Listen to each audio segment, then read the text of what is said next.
اور ہمت کا مظاہرہ کر سکے اور اپنے والد کی طرح ایک عظیم جنگجو بن سکے۔ دوستو، اس پورے قصے کا پیغام یہ ہے کہ صرف جسمانی طاقت انسان کی اصل طاقت نہیں ہوتی، بلکہ روحانی طاقت اور اللہ کی رہنمائی بھی انسان کی طاقت کا اصل راز ہے۔ حضرت محمد صلی اللہ علیہ وآلہ وسلم نے ہمیشہ اس بات کی تعلیم دی ہے کہ انسان کی اصل قوت اللہ کی طرف سے ہے، اور یہی قوت انسان کو زندگی کے ہر میدان میں کامیاب بنانے کے لیے کافی ہے۔ ایک وقت تھا جب عرب کے کئی علاقوں میں نبی کریم صلی اللہ علیہ وآلہ وسلم کی باتوں کے بارے میں مختلف آرا پائی جاتی تھی۔ کچھ لوگ ان پر ایمان لاتے تھے اور ان کی باتوں کو سچ سمجھتے تھے، جبکہ کچھ انہیں جھوٹا اور جادوگر کہہ کر ان کا مذاق اڑایا کرتے تھے۔ ایک ایسا شخص جو نبی صلی اللہ علیہ وآلہ وسلم کے بارے میں اس وقت تک فیصلہ کرنے میں مولک تھا، وہ تھا رکانہ پہلوان۔ ایک انتہائی طاقتور اور مشہور شخصیت تھا۔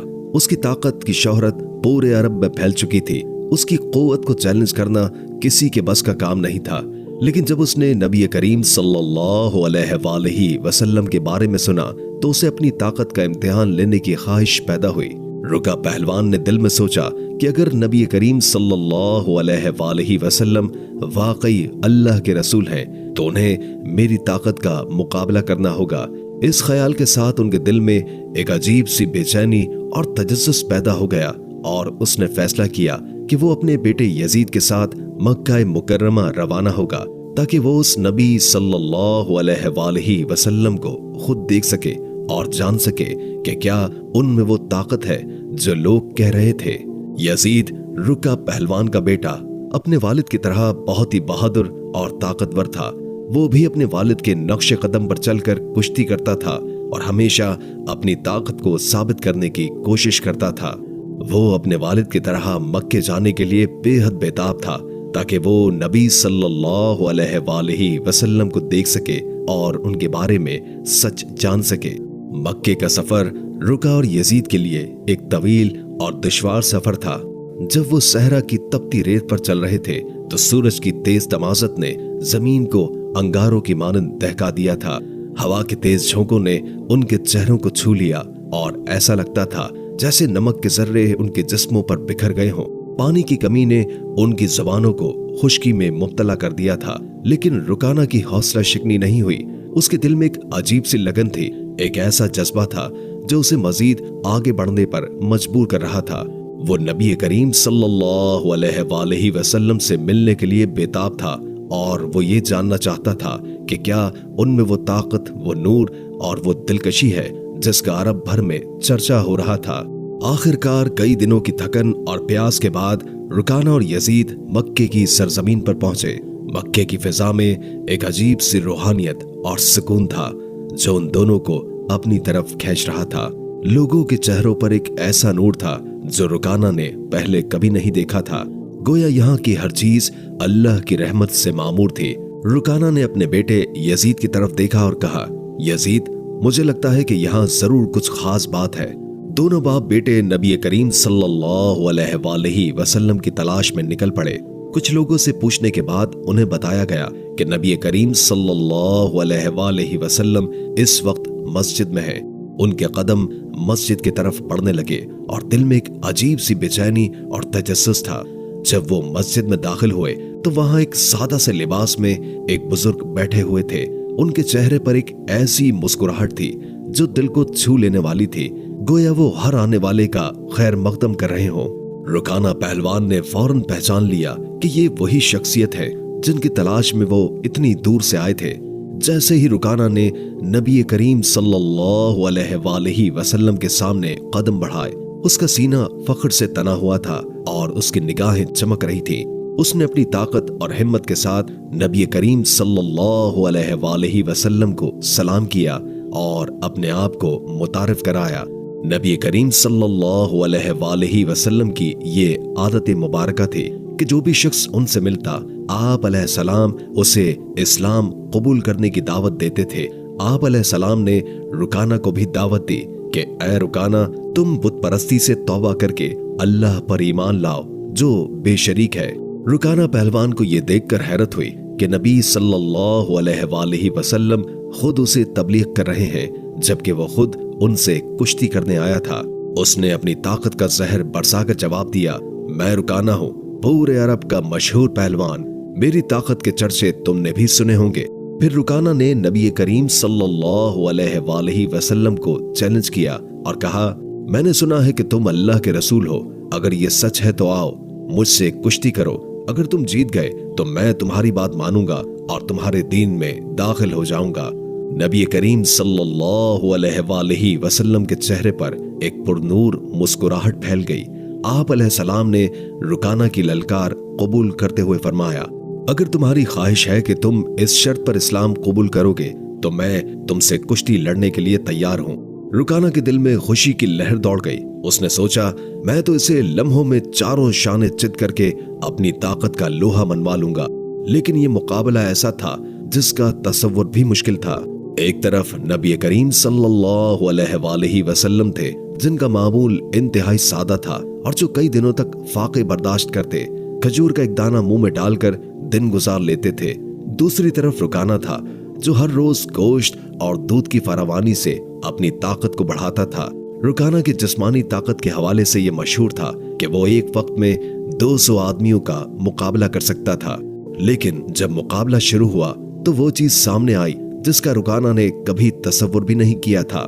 نبی کریم صلی اللہ علیہ وآلہ وسلم کی طاقت جو کہ روحانی تھی نے رکانہ کو اتنی قوت سے زمین پر گرا دیا کہ وہ لمحوں میں پچھڑ گیا۔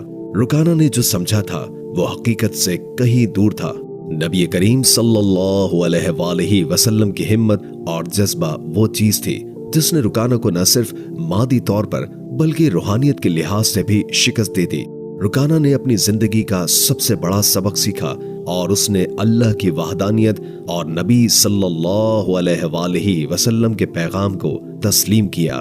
اس دن کے بعد رکانہ پہلوان کا دن اسلام کی روشنی سے منور ہو گیا اور اس نے اپنے آپ کو اسلام کے راستے پر گامزن کر لیا۔ نبی علیہ السلام کی شخصیت نے اسے وہ باتیں سکھائیں جو اس کی طاقت اور جاہ و جلال سے کہیں بڑھ کر تھیں۔ یہ واقعہ نبی کریم صلی اللہ علیہ وآلہ وسلم کی عظمت اور معجزات کا ایک زندہ اور غیر معمولی ثبوت ہے جو آج بھی دنیا کے ہر کونے میں سنایا جاتا ہے۔ جب حضرت محمد صلی اللہ علیہ وآلہ وسلم کا مقابلہ رکانہ کے ساتھ شروع ہوا تو اس منظر نے دیکھنے والوں کی آنکھوں کو حیرت میں مبتلا کر دیا۔ رکانہ جو کہ عرب کے مشہور اور طاقتور پہلوان کے طور پر جانا جاتا تھا، اس کی تمام تر خود اعتمادی ایک لمحے میں خاک ہو گئی جب حضرت محمد صلی اللہ علیہ وآلہ وسلم نے رکانہ کو اپنے سامنے لایا تو اس وقت لوگ اپنی آنکھوں پر یقین کرنے سے قاصر تھے۔ رکانہ کا غرور اور تکبر ایک دم سے ٹوٹ کر بکھر گیا اور اس کا سارا دعویٰ جو اس نے اپنی طاقت اور قوت کے بارے میں کیا تھا دھوئیں کی طرح اڑ گیا۔ حضرت محمد صلی اللہ علیہ وآلہ وسلم نے رکانہ کو اتنی طاقت سے گرایا کہ وہ زمین پر جا گرا جیسے طوفان کی شدت سے کوئی درخت زمین بوس ہو جائے۔